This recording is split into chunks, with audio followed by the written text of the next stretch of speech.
வணக்கம். மாலை முரசு செய்திகளை விரிவாக பார்ப்பதற்கு முன்பாக தலைப்புச் செய்திகளை பார்க்கலாம். சென்னை விமானி அபிநந்தன் பிற்பகலில் இந்தியாவிடம் ஒப்படைக்கப்படுவார் என பாகிஸ்தான் அமைச்சர் குரேஷி அறிவிப்பு. வாகா எல்லையில் பலத்த பாதுகாப்பு ஏற்பாடுகள் தீவிரம். சென்னையில் தேமுதிக தலைவர் விஜயகாந்த் தலைமையில் கூட்டணி குறித்து ஆலோசனை. நாடாளுமன்ற தேர்தலில் அதிமுகவுடன் கூட்டணி அமைத்து போட்டியிட முடிவு. பிரதமர் நரேந்திர மோடிக்கு எதிர்ப்பு தெரிவித்து மதிமுக சார்பில் கருப்பு கொடி ஆர்ப்பாட்டம். மத்திய அரசு தொடர்ந்து தமிழகத்தை வஞ்சித்து வருவதாக வைகோ குற்றச்சாட்டு. பிரதமர் நரேந்திர மோடியின் வருகையையொட்டி கன்னியாகுமரியில் காவல்துறையின் பலத்த பாதுகாப்பு. 40,000 கோடி மதிப்பீட்டில் திட்டப்பணிகளை துவக்கி வைக்கிறார்.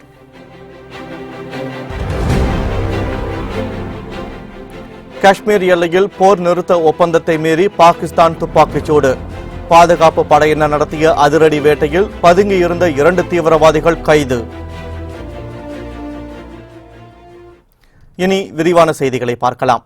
சென்னை விமானி அபிநந்தன் பிற்பகலில் இந்தியாவிடம் ஒப்படைக்கப்பட உள்ளதாக பாகிஸ்தான் வெளியுறவுத்துறை அமைச்சர் குரேஷி தெரிவித்துள்ளார். இந்தியா பாகிஸ்தான் இடையே நடைபெற்ற தாக்குதலின் போது சென்னை விமானி அபிநந்தன் பாகிஸ்தான் ராணுவத்திடம் பிடிபட்டார். அவரை உடனடியாக ஒப்படைக்க வேண்டுமென பாகிஸ்தானில் உள்ள இந்திய தூதர் அந்நாட்டு வெளியுறவுத்துறை அமைச்சகத்திடம் வலியுறுத்தினார். இதேபோல் இந்திய வெளியுறவுத்துறை செயலாளரும் வேண்டுகோள் விடுத்திருந்தார். அதே நேரத்தில் America, Russia, Japan, England, Saudi உள்ளிட்ட பல்வேறு நாடுகளும் இந்தியாவுக்கு ஆதரவாக குரல் கொடுத்தன. இதனையடுத்து அமைதியின் நல்லெண்ணத்தை வெளிப்படுத்தும் விதமாக இந்திய விமானி அபிநந்தன் இன்று விடுதலை செய்யப்படுவார் என பாகிஸ்தான் பிரதமர் இம்ரான்கான் அறிவித்தார். இந்த நிலையில் பாகிஸ்தானில் இருந்து வாகா எல்லை வழியாக சென்னை விமானி அபிநந்தனை இன்று கொண்டு வர இருப்பதால் அங்கு பலத்த பாதுகாப்பு ஏற்பாடுகள் செய்யப்பட்டுள்ளன. இதனைத் தொடர்ந்து லாகூரில் இந்திய அதிகாரிகளிடம் ஒப்படைக்கப்படும் அபிநந்தன் அங்கிருந்து விமானம் மூலம் டெல்லி அழைத்து வரப்படுவார் என கூறப்படுகிறது. அபிநந்தனை பார்ப்பதற்கு அவரது பெற்றோர் மற்றும் உறவினர்களும் வாகா எல்லைக்கு சென்றுள்ளனர். மேலும் பஞ்சாப் முதல்வர் அமரிந்தர் சிங் அபிநந்தனை வரவேற்க உள்ளதாகவும் அதன் பின்னர் மூத்த ராணுவ அதிகாரிகளுடனான ஆலோசனைக்கு பிறகு அவர் மருத்துவ பரிசோதனைக்கு அனுப்பி வைக்கப்படுவார் எனவும் தகவல்கள் தெரிவிக்கின்றன. இதனிடையே சென்னை விமானி அபிநந்தன் இன்று பிற்பகலில் இந்தியாவிடம் ஒப்படைக்கப்பட உள்ளதாக பாகிஸ்தான் வெளியுறவுத்துறை அமைச்சர் குரேஷி தெரிவித்துள்ளார். இந்தியா பாகிஸ்தான் இடையிலான பதற்றத்தை தணிக்க ஐநா பொதுச் செயலாளரும் ரஷ்யாவும் தலையிட வேண்டும் என பாகிஸ்தான் வெளியுறவுத்துறை அமைச்சர் மெஹமூத் குரேஷி வலியுறுத்தியுள்ளார். ஜம்மு காஷ்மீரின் புல்வாமாவில் நடைபெற்ற தாக்குதலில் இந்திய படையினர் 40 பேர் உயிரிழந்தனர். இதற்கு பதிலடியாக பாகிஸ்தான் ஆக்கிரமிப்பு காஷ்மீரில் இந்திய விமானப்படையினர் நடத்திய தாக்குதலில் 300க்கும் மேற்பட்ட தீவிரவாதிகள் கொல்லப்பட்டனர். இரு நாடுகளின் அடுத்தடுத்த நடவடிக்கைகளால் போர் பதற்றம் ஏற்பட்டுள்ள நிலையில் இந்த விவகாரத்தில் ஐநா பொதுச் செயலாளரும் ரஷ்யாவும் தலையிட வேண்டும் என பாகிஸ்தான் வெளியுறவுத்துறை அமைச்சர் மெஹமூத் குரேஷி வலியுறுத்தியுள்ளார்.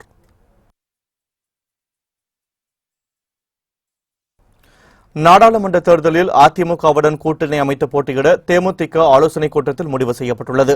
சென்னை கோயம்பேட்டில் உள்ள தேமுதிக கட்சி அலுவலகத்தில் கூட்டணி பேச்சுவார்த்தை நடத்த அமைக்கப்பட்ட குழுவுடன் விஜயகாந்த் ஆலோசனை நடத்தினார். ஆலோசனைக் கூட்டத்தில் பொருளாளர் பிரேமலதா விஜயகாந்த், துணை செயலாளர் சுதீஷ் மற்றும் தேமுதிக நிர்வாகிகள் பங்கேற்றனர். அதிமுக கூட்டணியில் பாமகவுக்கு 7 தொகுதிகளிலும் ஒரு எம்பி சீட்டும் ஒதுக்கப்பட்டுள்ளதால் அதைவிட கூடுதலாக ஒரு தொகுதி தேமுதிகவுக்கு ஒதுக்க வேண்டும் என விஜயகாந்த் நிபந்தனை விதித்திருந்தார். இதனிடையில் தேமுதிகவுக்கு 5 மக்களவைத் தொகுதிகளும் ஒரு மாநிலங்களவை சீட்டும் கேட்கப்பட்டுள்ளதாக அதிமுக கூறியுள்ளது. இது தொடர்பாக விஜயகாந்தின் மைத்துனர் சுதீஷிடம் அதிமுக மூத்த நிர்வாகிகள் பேசியதாக கூறப்படுகிறது. இந்த நிலையில் நாடாளுமன்ற தேர்தலில் அதிமுகவுடன் கூட்டணி அமைத்து போட்டியிட தேமுதிக ஆலோசனைக் கூட்டத்தில் முடிவு செய்யப்பட்டுள்ளது. இது தொடர்பான அதிகாரப்பூர்வ அறிவிப்பு நாளை முறைப்படி வெளியிடப்படும் என தேமுதிக சார்பில் தெரிவிக்கப்பட்டுள்ளது. தேமுதிக அலுவலகத்தில் அவசர ஆலோசனை கூட்டமானது நடைபெற்றுக் கொண்டிருக்கிறது. அமெரிக்காவில் சிகிச்சை முடிந்த பிறகு முதல் முறையாக தலைமை அலுவலகம் வந்திருக்கிறார் தேமுதிக தலைவர் விஜயகாந்த் அவர்கள். இதில் கூட்டணி குறித்து இறுதி முடிவெடுக்கவே இந்த அவசர கூட்டம் என்று தகவல்கள் வெளியாகியுள்ளது. இதில் பொருளாளர் பிரேமலதா விஜயகாந்த், துணை பொதுச் செயலாளர் சுதீஷ் அவர்கள் மற்றும் முக்கிய நிர்வாகிகள் பங்கேற்றுள்ளனர். மாலைமுரசு செய்திகளுக்காக ஒளிப்பதிவாளர் ஆதித்துடன் செய்தியாளர் பவுனியா. தமிழகத்தை வஞ்சிக்கும் மத்திய அரசின் நடவடிக்கையை கண்டித்தும் தமிழகத்திற்கு வரும் பிரதமர் நரேந்திர மோடிக்கு எதிர்ப்பு தெரிவித்தும் மதிமுக சார்பில் கருப்பு கொடி ஆர்ப்பாட்டம் நடைபெற்றது. கன்னியாகுமரி வரும் பிரதமர் நரேந்திர மோடியை கண்டித்து நெல்லை மாவட்டம் காவல் கிணறு விளக்கில் வைகோ தலைமையில் மதிமுகவினர் கருப்பு கொடி போராட்டத்தில் ஈடுபட்டனர். வைகோவின் போராட்டத்திற்கு எதிராக பாஜகவினர் திரண்டதால் காவல் கிணறு விளக்கு பகுதியில் காவல்துறையினர் குவிக்கப்பட்டனர். அப்போது மதிமுக பாஜகவினரிடையே மோதல் ஏற்பட்டதால் காவல்துறையினர் லேசான தடியடி நடத்தி கூட்டத்தை கலைத்தனர். இதனால் அங்கு பதற்றம் நிலவியது.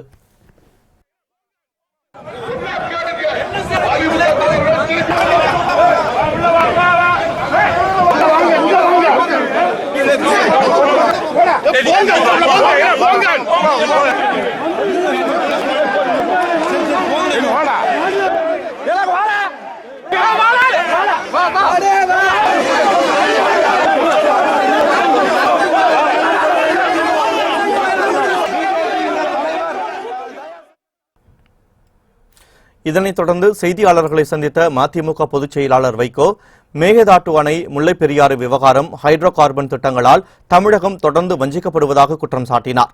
எனவே மத்திய அரசின் நடவடிக்கையை கண்டித்தும் தமிழகத்திற்கு வரும் பிரதமர் நரேந்திர மோடிக்கு எதிர்ப்பு தெரிவித்தும் மதிமுக சார்பில் கருப்பு கொடி ஆர்ப்பாட்டம் நடைபெற்றதாக அவர் கூறினார். எல்லா பிரச்சனைகளையும், நதிநீர் பிரச்சனைகள்ல அதை போல நீட் தேர்வை கொண்டு வந்து நம்ம பிள்ளைகளை படிக்க விடாம செஞ்சு, இந்தி சமஸ்கிருதம் தான் கொண்டு வந்து திணிச்சு, இந்து முஸ்லிம் கிறிஸ்தவர்கள் பார்சிக்காரர்கள் பௌத்தர்கள் சமணர்கள் பகுத்தறிவாதிகள் எல்லாம் ஒற்றுமையா இருக்க நாட்டில் இந்துத்துவா தான் அப்படின்னு சொல்லி மகாத்மா காந்தி உருவப்படத்தை தீ வச்சு கொடுத்ததுக்கு முன்னாடி சுட்டு 89 தமிழர்கள் செத்து போனாங்க கஞ்சா புயல்ல. ஒரு வார்த்தை அனுதாபம் சொல்லாத நரேந்திர மோடிக்கு தமிழ்நாட்டில் என்ன வேலை? கட்சி கூட்டம்னு எனக்கு கவலையில், அரசு விழாவை நடத்துறதுக்கு என்ன தகுதி, என்ன வேலை? 25,000 கோடி கேட்டோம், 3,000 கோடி கூட கொடுக்கலையே. நாங்க அழியணும்னு நினைக்கிறீங்க. எல்லா பிரச்சனைகள்லையும் அணுகுலை பூங்கா அமைச்சு இந்த பகுதியவே அழிச்சிடணும்னு நினைக்கிறீங்க. மீனவனை தினோபா அடிச்சு இழுத்துட்டு போய் படகுக்கு அபராதம் 7 வருஷம் ஜெயிலுன்னு போடுறானே.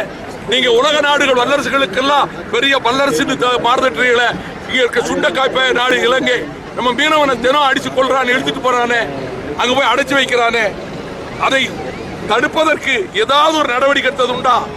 இந்த மாதிரி தமிழகத்துக்கே வஞ்சகம் செய்கிற, துரோகம் செய்கிற, ரத்த களரி ஏற்படுத்துவதற்கு, மதச்சார்பின்மைக்கு வேட்டு வைத்து ஜனநாயகத்தை அழிக்க முனைகிற நரேந்திர மோடி அரசு விழாவுக்கு நடக்க வந்தா கருப்பு கொடி காட்டுவோம். இந்தியாவின் ஜனநாயகத்துக்கு அழிவு, ஒற்றுமைக்கு அழிவு, சமூக ஒற்றுமை, மத ஒற்றுமைக்கு அழிவு, பெரிய கொடுமை நடந்துவிடும். ஆகவே எங்கள் எதிர்ப்பை மானமுள்ள தமிழர்கள் என்ற முறையில் மறுமலர்ச்சி திராவிட முன்னேற்ற கழகம் அண்ணா வழியில், அறவழியில், காந்தியார் வழியிலே, காமராஜர் சிலைக்கு அருகிலே எடுத்து நான் நடத்தியிருக்கிறோம். ஆர்ப்பாட்டத்தில் ஈடுபட்ட வைகோ உள்பட மதிமுக தொண்டர்கள் அனைவரும் கைது செய்யப்பட்டனர். அப்போது மத்திய மாநில அரசுகளை கண்டித்து அவர்கள் முழக்கங்களை எழுப்பினர். தமிழகம் மற்றும் புதுச்சேரியில் இன்று துவங்கிய +2 தேர்வை 8,61,000 மாணவ மாணவிகள் தேர்வு எழுதினர்.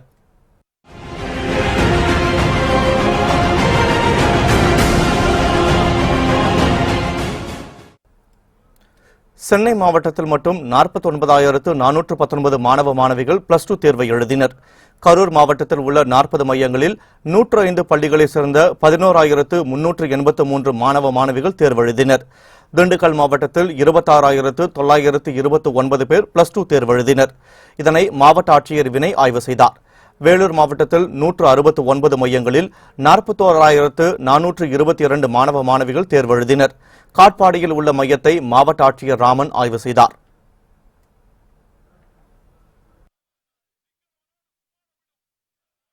வெறும் 41,422 மாணவ மாணவிகள் எழுதுகிறார்கள். தேர்வு பணியில் பட்டதாரி ஆசிரியர்களும் முதுகலை ஆசிரியர்களும் தலைமை ஆசிரியர்களும் ஈடுபட்டிருக்கிறார்கள். தேர்வு மையங்களை கண்காணிக்க 250 பறக்கும் படைகளும் அமைக்கப்பட்டுள்ளன. 94 மாற்றுத்திறனாளிகள் இந்த தேர்வினை எழுதுவதற்கு தேவையான வசதிகளை ஏற்படுத்தி கொடுத்திருக்கிறோம். தஞ்சாவூரில் 105 மையங்களில் 30,030 மாணவ மாணவிகள் தேர்வு எழுதினர். தேர்வு மையங்களை மாவட்ட ஆட்சியர் அண்ணாதுரை ஆய்வு செய்தார். இதனிடையே புதுச்சேரி பிரதேசத்தில் 12,561 மாணவ மாணவிகளும் 1,184 தனித் தேர்வர்களும் +2 தேர்வை எழுதுகின்றனர். இன்றைக்கி எங்களோட ஃபஸ்ட்டு எக்ஸாம் தமிழ் எக்ஸாம். இன்னிலேருந்து பப்ளிக் எக்ஸாம் ஸ்டார்ட் ஆகுது. எல்லா பேப்பரும் ஈஸியாக வரணும்னு நாங்கள் எதிர்பார்க்குறோம். எல்லாம் ஓரளவுக்கு படிச்சிருக்கோம். நல்ல மார்க்கே எடுப்போம். ஈஸியாக வந்துச்சா நல்லா பண்ணுவோம். ஒடிஷா மாநிலம் ஜர்ஜுகுடா மாவட்டத்தில் காவல்துறை வேன் மீது லாரி மோதிய விபத்தில் காவலர்கள் 2 உயிரிழந்தனர். 17 பேர் காயமடைந்தனர். ஒடிஷா மாநிலம் ஜர்குடா மாவட்டத்தில் முதலமைச்சர் நவீன் பட்நாயக்கின் வருகையை முன்னிட்டு பாதுகாப்பிற்காக ஒரு வேனில் 33 காவலர்கள் சென்று கொண்டிருந்தனர். பேலாப்பூர் என்னுமிடத்தில் வேன் வந்தபோது அதிவேகமாக வந்த லாரி அதன் மீது மோதியது. இந்த விபத்தில் காவலர்கள் 2 சம்பவ இடத்திலேயே உயிரிழந்தனர். 17 பேர் காயமடைந்தனர். காயமடைந்த காவலர்கள் சிகிச்சைக்காக மருத்துவமனையில் அனுமதிக்கப்பட்டுள்ளனர். ஒடிஷா முதலமைச்சர் நவீன் பட்நாயக் இரங்கல் தெரிவித்துள்ளதுடன் உயிரிழந்தோர் குடும்பத்திற்கு 5 லட்சம் ரூபாயும் காயமடைந்தோருக்கு 1 லட்சம் ரூபாயும் நிதி உதவி அறிவித்துள்ளார். பிரதமர் நரேந்திர மோடியின் வருகையையொட்டி கன்னியாகுமரியில் 3 அடுக்கு காவல்துறையின் பாதுகாப்பு போடப்பட்டுள்ளது. கன்னியாகுமரியில் 40,000 கோடி ரூபாய் மதிப்பிலான நலத்திட்டங்கள் மற்றும் புதிய திட்டங்களுக்கு பிரதமர் நரேந்திர மோடி இன்று அடிக்கல் நாட்டுகிறார். அத்துடன் மதுரை சென்னை இடையே அதிநவீன தேஜஸ் ரயில் சேவையை பிரதமர் நரேந்திர மோடி கன்னியாகுமரியில் இருந்து காணொலி காட்சி மூலமாக துவக்கி வைக்கிறார். இதற்காக டெல்லியில் இருந்து தனி விமானம் மூலம் நேரடியாக திருவனந்தபுரம் வரும் பிரதமர் பிற்பகல் 2:30 மணிக்கு கன்னியாகுமரி அகஸ்தீஸ்வரம் விவேகானந்தா கல்லூரியில் நடைபெறும் விழாவில் கலந்து கொள்கிறார். இந்த நிகழ்ச்சியில் முதலமைச்சர் எடப்பாடி பழனிசாமி, துணை முதலமைச்சர் ஓ பன்னீர்செல்வம், மத்திய அமைச்சர் பொன் ராதாகிருஷ்ணன் உள்ளிட்டோர் பங்கேற்கின்றனர். பிரதமரின் வருகையையொட்டி கன்னியாகுமரி முழுவதும் பலத்த பாதுகாப்பு ஏற்பாடுகள் செய்யப்பட்டுள்ளன.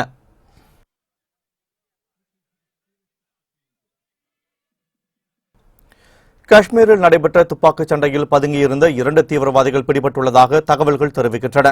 ஜம்மு காஷ்மீர் மாநிலம் குப்வாரா மாவட்டம் ஹந்த்வாரா பகுதியில் தீவிரவாதிகள் பதுங்கியிருப்பதாக ரகசிய தகவல் கிடைத்தது. இதனைத் தொடர்ந்து அங்கு பாதுகாப்பு படையினர் தேடுதல் வேட்டையில் ஈடுபட்டனர்.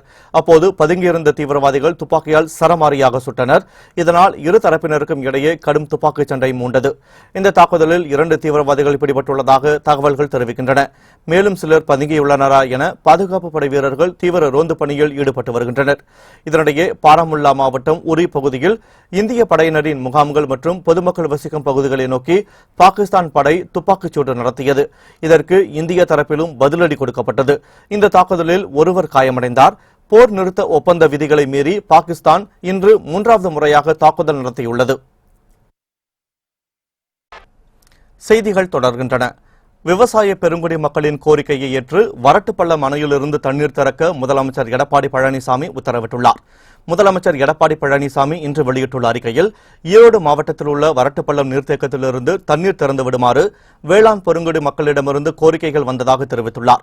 விவசாயிகளின் கோரிக்கையை ஏற்று மார்ச் 4ஆம் தேதியிலிருந்து தண்ணீர் திறந்துவிட முதலமைச்சர் எடப்பாடி பழனிசாமி உத்தரவிட்டுள்ளார். இதனால் 2924 ஏக்கர் நிலங்கள் பாசன வசதி பெறும் எனவும் விவசாய பெருமக்கள் உயர் மகசூல் பெற வேண்டுமெனவும் முதலமைச்சர் தெரிவித்துள்ளார். திருச்செந்தூர் அருகே ஆறுமுகநேரியில் இளைஞர் காங்கிரஸ் பிரமுகர் அரிவாளால் வெட்டப்பட்டது பரபரப்பை ஏற்படுத்தியுள்ளது. தூத்துக்குடி மாவட்டம் ஆறுமுகநேரியை சேர்ந்த வெங்கடேஷ் இளைஞர் காங்கிரஸ் மாநில செயற்குழு உறுப்பினராகவும் ஏகேஎல் கூட்டுறவு பண்டகசாலையின் துணைத் தலைவராகவும் உள்ளார். நேற்றிரவு அவர் வீட்டின் முன் நண்பர்களுடன் பேசிக் கொண்டிருந்தார். அப்போது இருசக்கர வாகனத்தில் வந்த மர்ம நபர்கள் சிலர் வெங்கடேஷை அரிவாளால் சரமாரியாக வெட்டி தப்பிச் சென்றனர். இந்த தாக்குதலில் தலை, கை, கால் ஆகியவற்றில் காயமடைந்த வெங்கடேஷுக்கு திருச்செந்தூரில் உள்ள தனியார் மருத்துவமனையில் சிகிச்சை அளிக்கப்பட்டு வருகிறது. இதுகுறித்து தகவல் அறிந்த ஆறுமுகநேரி காவல்துறையினர் வழக்கு பதிவு செய்து பல்வேறு கோணங்களில் விசாரணை மேற்கொண்டு வருகின்றனர். ஈரோடு பழையபாளையத்தில் ஆலை மேலாளரின் குடும்பத்தினரை கட்டி போட்டுவிட்டு வீட்டில் இருந்த பொருட்களை கொள்ளையடித்து சென்ற குற்றவாளிகளை காவல்துறையினர் தேடி வருகின்றனர். ஈரோடு பழையபாளையம் பகுதியில் ராமநாதன் என்பவர் வசித்து வருகிறார். தனது மனைவி வள்ளியம்மை மற்றும் மகனுடன் வீட்டின் மேல் மாடியில் இருந்தார். தனியார் ஆலை ஒன்றில் மேலாளராக பணியாற்றி வரும் இவரது வீட்டின் கீழ்ப்பகுதி காலியாக இருந்தது. அப்போது அங்கு வந்த 2 பேர் வீடு வாடகைக்கு கேட்பது போல் கதவை தட்டியுள்ளனர். கதவை திறந்த வள்ளியம்மையை அவர்கள் அரிவாளால் தாக்கினர். அவரின் அலறலை கேட்டு வந்த ராமநாதன் மற்றும் அவரது மகனையும் கொள்ளையர்கள் அடித்து உதைத்தனர். பின்னர் உள்ளே புகுந்த 4 பேர் கொண்ட கும்பல் அனைவரையும் கயிற்றால் கட்டி போட்டுவிட்டு பீரோவில் இருந்த 35 சவரன் நகை மற்றும் ரொக்கத்தை கொள்ளையடித்து சென்றனர். இதுகுறித்து ராமநாதன் காவல்துறையிடம் புகார் தெரிவித்தார். இந்த சம்பவம் அந்த பகுதியில் பெரும் பரபரப்பை ஏற்படுத்தியுள்ளது. நாமக்கல் அருகே சேந்தமங்கலம் ஜல்லிக்கட்டு விழா 350 காளைகளுடன் களை கட்டியது. நாமக்கல் மாவட்டம் சேந்தமங்கலம் கிராமத்தில் நடைபெற்ற ஜல்லிக்கட்டு விழாவை சார் ஆட்சியர் கிராந்திகுமார் துவக்கி வைத்தார். இதில் நாமக்கல், தஞ்சாவூர், சேலம், திருச்சி உள்ளிட்ட பல்வேறு மாவட்டங்களைச் சேர்ந்த 300க்கும் மேற்பட்ட காளைகள் மற்றும் 200க்கும் மேற்பட்ட மாடுபிடி வீரர்கள் பங்கேற்றனர். போட்டியின் போது களத்தில் கபடி ஆடிய காளைகள் மற்றும் மாடுபிடி வீரர்களை ஏராளமான பொதுமக்கள் உற்சாகத்துடன் கண்டு ரசித்தனர். இறுதியில் வெற்றி பெற்ற வீரர் மற்றும் காளைகளின் உரிமையாளர்களுக்கு பரிசுகள் வழங்கப்பட்டன.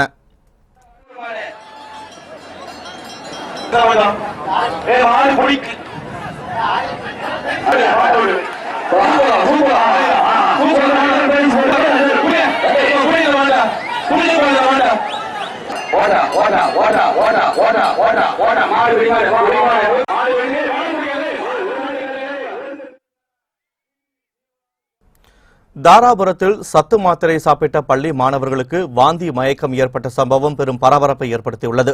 திருப்பூர் மாவட்டம் தாராபுரத்தில் உள்ள CSI ஆண்கள் மேல்நிலைப்பள்ளி விடுதியில் மதிய உணவுக்கு பின் மாணவர்கள் அனைவருக்கும் சத்து மாத்திரை வழங்கப்பட்டுள்ளது. அந்த மாத்திரையை சாப்பிட்ட அரை மணி நேரத்தில் 4 மாணவர்களுக்கு வாந்தி மயக்கம் ஏற்பட்டுள்ளது. இதையடுத்து மயங்கிய நிலையில் மீட்கப்பட்ட மாணவர்கள் 4 பேரும் தாராபுரம் அரசு மருத்துவமனையில் தீவிர சிகிச்சை பிரிவில் அனுமதிக்கப்பட்டுள்ளனர். இதுகுறித்து தாராபுரம் காவல்துறையினர் விசாரணை நடத்தி வருகின்றனர். சத்து மாத்திரை சாப்பிட்ட மாணவர்கள் மயங்கி விழுந்த சம்பவம் அந்த பகுதியில் பெரும் பரபரப்பை ஏற்படுத்தியுள்ளது. பல்லடம் அருகே 3.5 வயது பெண் குழந்தையின் மர்ம உறுப்பில் சூடு வைத்த அங்கன்வாடி ஊழியர்களிடம் காவல்துறையினர் விசாரணை மேற்கொண்டு வருகின்றனர். திருப்பூர் மாவட்டம் பல்லடம் அருகே வசித்து வருபவர் நாகராஜன். பனியன் தொழிலாளியான இவரது மனைவியும் வேலைக்கு சென்று விடுவதால் தங்களுடைய 3.5 வயது குழந்தையை அங்கன்வாடி மையத்தில் சேர்த்துள்ளனர். நேற்று மாலை அங்கன்வாடி மையத்திலிருந்து குழந்தையை அழைத்து வந்தனர். வயிற்று வலி காரணமாக தங்களது குழந்தை அவதிப்பட்டதைக் கண்டு மருத்துவமனைக்கு அவர்கள் அழைத்து சென்றனர். மருத்துவர்கள் பரிசோதனை செய்ததில் குழந்தையின் மர்ம உறுப்பில் சூடு வைக்கப்பட்டது தெரியவந்தது. தகவல் அறிந்த பெற்றோர் இதுகுறித்து பல்லடம் மகளிர் காவல் நிலையத்தில் புகார் அளித்தனர். இதனைத் தொடர்ந்து அங்கன்வாடி மையத்தில் பணியாற்றும் தனலட்சுமி உள்ளிட்ட 2 பேரிடம் காவல்துறையினர் விசாரணை மேற்கொண்டு வருகின்றனர். பெண்களுக்கு சம உரிமை சட்டத்தை கொண்டு வந்தது திமுக தான் என நாடாளுமன்ற உறுப்பினர் கனிமொழி பெருமையுடன் தெரிவித்தார். திருச்செந்தூரில் திமுக சார்பில் நடைபெற்ற விழாவில் பேசிய அவர், பெண்களுக்கான சுய உதவிக் குழுக்களை உருவாக்கி அவர்களுக்கான தைரியத்தை வரவழைத்துக் கொடுத்தது திமுக ஆட்சியில்தான் என்றார். அதன் பிறகே அதிக அளவில் பெண்கள் அரசியலுக்கு வந்துள்ளதாகவும் உள்ளாட்சித் தேர்தலில் போட்டியிட்டதாகவும் கனிமொழி தெரிவித்தார். ஆனால் பெண்கள் நலனில் அக்கறை உள்ள கட்சியாக பாஜக மற்றும் அதிமுகவினர் காட்டிக் அவர் குற்றம் சாட்டினார். நம்முடைய ஆட்சி காலத்துல திமுக காங்கிரஸ் கூட்டணியில இருந்த மத்திய அரசாங்கத்துல ராஜ்யசபா மாநிலங்களவையில பெண்களுக்கான இடஒதுக்கீடு மசோதா கொண்டு வரப்பட்டு அதை அங்கு பாஸ் செய்யப்பட்டது. ஆனால் பிறகு அங்க இருக்கக்கூடிய மக்களவையிலே அதை நிறைவேற்ற முடியவில்லை. இப்பொழுது இருக்கக்கூடிய இந்த பிஜேபி ஆட்சி தேர்தல் அறிக்கையிலே நான் அதை நிறைவேற்றி தருவேன்னு சொல்லிட்டு 5 வருஷமா ஆட்சியில இருக்காங்க. அதை கொண்டு வரக்கூட இல்லை. நாகை மாவட்ட ஆட்சியர் அலுவலகம் முன்பு கஜா புயலால் பாதிக்கப்பட்ட மீனவ கிராம மக்கள் உரிய நிவாரணம் வழங்க கோரி காத்திருப்பு போராட்டத்தில் ஈடுபட்டனர். கஜா புயலால் நாகை மாவட்டத்தின் பல்வேறு பகுதிகள் பாதிக்கப்பட்டன. இதைத் தொடர்ந்து தமிழக அரசு உரிய நிவாரணம் வழங்குவதாக அறிவித்தது. 100 நாட்களை கடந்தும் நிவாரணம் வழங்காததை கண்டித்து மீனவ கிராம மக்கள் நாகை மாவட்ட ஆட்சியர் அலுவலகம் முன்பு காத்திருப்பு போராட்டத்தில் ஈடுபட்டனர். இதனால் 1000க்கும் மேற்பட்ட மீனவர்கள் கடலுக்கு மீன்பிடிக்க செல்லவில்லை. மீனவ கிராம மக்களின் போராட்டம் காரணமாக பல கோடி ரூபாய் வர்த்தகம் பாதிக்கப்பட்டுள்ளது. நாளைக்கு மேல ஆகுது சார். கஜா புயல் வந்து இன்னும் எங்களுக்கு ஒரு நிவாரணம் கொடுக்கல. கடற்கரை ஓரத்தை தாண்டி தானே சார் எல்லா இடத்துக்கும் வந்துச்சு புயல். போட்டு பனைமரம் எல்லாம் வீட்டில் உளுந்து எல்லாம் நசுங்கி போயிடுச்சு. இருந்தாலும் எங்களை வந்து யாரும் வந்து பார்க்கல, ஒரு நிவாரணமும் கொடுக்கல. நாங்களும் வந்து பிள்ளை குட்டி வச்சு கஷ்டப்பட்டுட்டு இருக்கிறோம். கடல்லையும் ஒன்றும் கிடையாது. நாங்கள் வந்து வருமானத்துக்கும் ஒன்றும் கிடையாது, தொழிலுக்கும் ஒன்றும் கிடையாது. போட்டு வலை எல்லாம் போயிடுச்சு. என்ன முடிவுனா நாங்க போராட்டம் பண்றோம். இதுக்கு மேல அவங்க கலெக்டர் என்ன முடிவு எடுக்கிறாங்க தெரியல. எங்களுக்கு நிவாரணம் வேணும். இந்தியா பாகிஸ்தான் இரு நாடுகளுக்கும் இடையே அமைதி நிலவ வேண்டும் என முன்னாள் விளையாட்டு வீராங்கனை அஸ்வினி நாச்சப்பா விருப்பம் தெரிவித்துள்ளார். முன்னாள் விளையாட்டு வீராங்கனை அஸ்வினி நாச்சப்பா திருமலையில் சுவாமி தரிசனம் செய்தார். அவருக்கு திருப்பதி தேவஸ்தான அதிகாரிகள் தரிசன ஏற்பாடுகளை செய்து கொடுத்து ஆலய மரியாதைகளுடன் தீர்த்த பிரசாதங்களையும் வழங்கி கௌரவித்தனர். பின்னர் செய்தியாளர்களிடம் பேசிய அஸ்வினி நாச்சப்பா, திருமலையில் சுவாமி தரிசனம் செய்வது மிகவும் மகிழ்ச்சி அளிப்பதாக தெரிவித்தார். மேலும் இந்தியா பாகிஸ்தான் இடையே அமைதி நிலவ வேண்டும் என்று கூறிய அவர், பிணை கைதியாக இருக்கும் விமானி அபிநந்தன் இந்தியாவுக்கு நலமுடன் வர வேண்டும் என பிரார்த்தனை செய்ததாகவும் தெரிவித்தார். IAF pilot who has been captured by our opposition yesterday, may he return to our country in peace and their peace prevail in both countries so that people live in a peaceful manner. Karur அருகே ஆழ்துணை கிணற்றில் குளித்த நபர் மீது மின்சாரம் பாய்ந்ததில் அவர் சம்பவ இடத்திலேயே உயிரிழந்தார். கரூர் மாவட்டம் வள்ளியப்பம்பாளையம் கிராமத்தை சேர்ந்தவர் நாகராஜன். இவருக்கு திருமணமாகி 2 குழந்தைகள் உள்ளனர். இவரது வீட்டிற்கு அருகே உள்ள பஞ்சாயத்து பொது ஆழ்துளை கிணற்றில் உள்ள டேங்கில் தினமும் குளிப்பது வழக்கம். அதேபோல் குளிக்க சென்றபோது எதிர்பாராத விதமாக அவர் மீது மின்சாரம் பாய்ந்ததால் நாகராஜன் சம்பவ இடத்திலேயே உயிரிழந்தார். கிணற்றின் அருகே உள்ள கோழி பண்ணையிலிருந்து மின்கசிவு ஏற்பட்டதால் தான் நாகராஜன் உயிரிழந்ததாக அவரது உறவினர்கள் மறியல் போராட்டத்தில் ஈடுபட்டனர். தகவல் அறிந்து சம்பவ இடத்திற்கு வந்த காவல்துறையினர் பேச்சுவார்த்தை நடத்தியதை அடுத்து மறியல் போராட்டம் கைவிடப்பட்டது. இந்த சம்பவத்தால் 1 மணி நேரம் போக்குவரத்து பாதிக்கப்பட்டது. இதனிடையே நீலகிரி மாவட்டம் கோத்தகிரியில் உள்ள தனியார் விடுதியில் தங்கியிருந்த நபர் மர்மமான முறையில் உயிரிழந்தார். இது கொலையா அல்லது தற்கொலையா என காவல்துறையினர் விசாரணை மேற்கொண்டு வருகின்றனர். செஞ்சி அருகே நிகழ்ந்த விபத்தில் ஒரு குழந்தை உயிரிழந்தது. பலர் படுகாயங்களுடன் மருத்துவமனையில் அனுமதிக்கப்பட்டுள்ளனர். விழுப்புரம் மாவட்டம் செஞ்சி விழுப்புரம் தேசிய நெடுஞ்சாலையில் சென்ற லாரி ஒன்று தாறுமாறாக ஓடியது. வரும் வழியெல்லாம் பலர் மீது மோதி காயத்தை ஏற்படுத்தியது. அப்போது அந்த வழியாக இருசக்கர வாகனத்தில் வந்த நபர்கள் மீது லாரி மோதியதில் அஜய் என்ற குழந்தை பரிதாபமாக உயிரிழந்தது. மேலும் படுகாயமடைந்த ஒரு குழந்தை உள்பட 8 பேர் மருத்துவமனையில் சிகிச்சைக்காக அனுமதிக்கப்பட்டுள்ளனர். லாரி ஓட்டுநரை மடக்கி பிடித்த அந்த பகுதி பொதுமக்கள் காவல்துறையிடம் ஒப்படைத்தனர். விசாரணையில் லாரி ஓட்டுநர் மது போதையில் இருந்ததாக தெரியவந்துள்ளது. இதுகுறித்து செஞ்சி காவல்துறையினர் மேற்கொண்டு விசாரணை நடத்தி வருகின்றனர்.